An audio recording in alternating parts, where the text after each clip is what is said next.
If you look at the stock market, you see pure panic. The market is falling, and most investors are making the same mistake. They are selling. But I am doing the exact opposite. We are seeing escalating geopolitical tensions in the Middle East, pushing oil prices above $100 a barrel. At the same time, inflation fears are returning, driven by higher oil prices and consequently rising concerns about new interest rate hikes from the Federal Reserve. As a result, the S&P 500 is bleeding. Retail investors are logging into their brokerage accounts, seeing a sea of red and aggressively hitting the sell button to stop the pain. But while ordinary investors are panicking and liquidating their portfolios at a loss, I'm doing the exact opposite. In this video, I'm going to show you exactly how I'm trading the 2026 market crash. Before we get into it, welcome back to Rebuild Finance. To navigate this chaos, long-term investors are not reacting to the news headlines. Instead, they are looking at one specific number on their screens. They are looking at the VIX. Today, I am going to explain exactly what this fear index is, how the smartest investors in the world use it, and how I'm applying a simple historical rule to turn the current market fear into a massive buying opportunity for my own portfolio. My goal on this channel is simple: find elite businesses, buy them at fair prices, and hold them for the long run. If you enjoy this type of logical, data-driven content, make sure to subscribe. So let's ignore the panic and look at the real situation. To understand how to trade this market crash, we need to briefly look at the mechanics of fear. Let us start with the basics. What exactly is the VIX? In the financial world, the VIX is almost universally known by its nickname, the fear gauge or the fear thermometer. Simply put, the VIX measures how much volatility or how much dramatic price movement options traders expect in the S&P 500 over the next 30 days. To understand the VIX, think of it like insurance. Imagine you own a house in a very quiet, safe neighborhood where nothing bad ever happens. If you want to buy fire insurance for that house, the premium is going to be very cheap.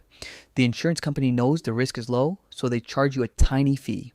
But now imagine a massive wildfire breaks out just a few miles from your neighborhood. Suddenly, everyone on your street is terrified. They'll all rush to the insurance company at the exact same time, begging to buy fire insurance. Because the demand is so high and the immediate danger is so obvious, the insurance company is going to multiply the price of that policy by 10. The cost of insurance explodes.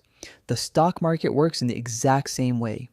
When the economy is growing, corporate earnings are good, and there are no major global crises, investors are relaxed. They do not feel the need to buy financial insurance for their stock portfolios. During these calm periods, the VIX usually sits somewhere between 12 and 15.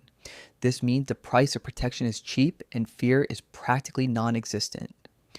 But when unexpected bad news hits a global economy, everything changes. Whether it is a sudden war, a massive inflation report, a banking collapse, or a combination of all of the above catastrophes, institutional investors get nervous.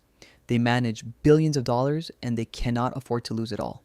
So they rush into the options market to buy put options, which act exactly like insurance policies for their stock portfolios. Because everyone is rushing to buy protection at the exact same time, the price of that protection skyrockets. And when the price of options increases, the VIX also increases. When the VIX crosses above 20, it indicates that the market is getting very nervous. When it crosses 30, it means we are entering a zone of extreme fear. And when it goes above 40, it represents full-blown, irrational market panic. And looking at the macroeconomic environment today, with global conflicts and inflation fears stacking up, we are seeing the VIX spike aggressively.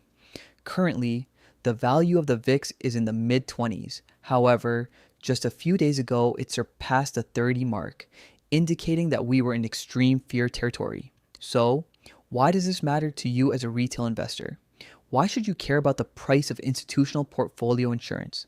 Because understanding the VIX gives you a mathematical edge over human emotion.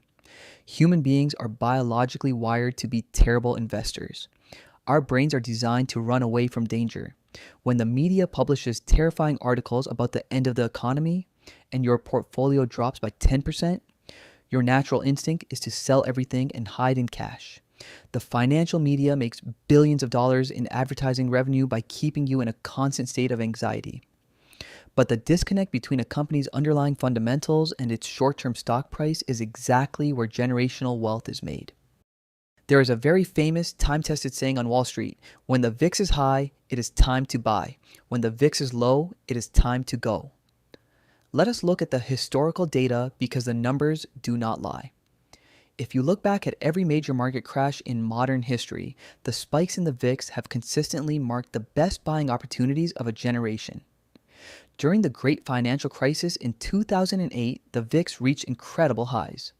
During the pandemic crash of March 2020, the VIX exploded past 80.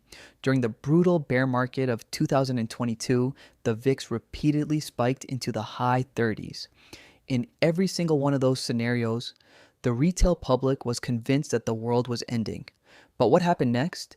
Historical data shows us that if you buy a broad S&P 500 index fund on the exact days when the VIX is highly elevated, your forward 12-month and 36-month returns are almost always enormously positive. Extreme fear in the market means that everything is on sale. Elite businesses with fortress balance sheets, massive free cash flow, and incredible competitive advantages get sold off blindly just because the hedge funds have to reduce their risk exposure. When the VIX is high, the market is pricing in the absolute worst case scenario. But the reality is that the worst case scenario rarely actually happens. Wars eventually stabilize. Supply chains eventually adapt. Inflation eventually cools down. And when the panic starts to fade, the VIX drops, the stock prices recover, and the people who bought during maximum fear are the ones who capture the massive upside. This brings us to the most important part of this video. How should you trade this current market crash? The first rule is to accept that nobody can perfectly time the bottom. Nobody rings a bell to tell you that the stock market has hit its absolute lowest point.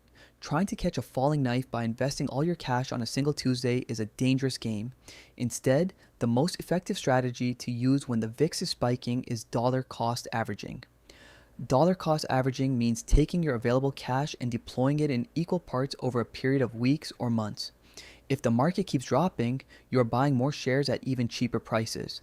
If the market suddenly rebounds, you have already secured positions at a heavy discount. I am completely ignoring the fear in the market.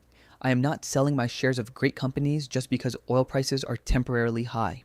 I am treating this spike in the VIX as a massive discount event for my long-term portfolio. The stock market is essentially a mechanism that transfers wealth from the impatient to the patient. It transfers wealth from those who let their emotions control their decisions to those who look at the data, understand the VIX, and buy when there is blood in the streets. Now, I want to hear from you. Are you letting the current market crash and the rising VIX scare you into cash? Or are you treating this as a generational buying opportunity? Let me know down in the comments below. I read and respond to as many as I can. If you found this video helpful, please hit the like button. It really helps the channel reach more investors. And if you want to see the other reasons why I'm buying stocks during this dip, click on the video on your screen. Thanks for watching, and I will see you in the next one.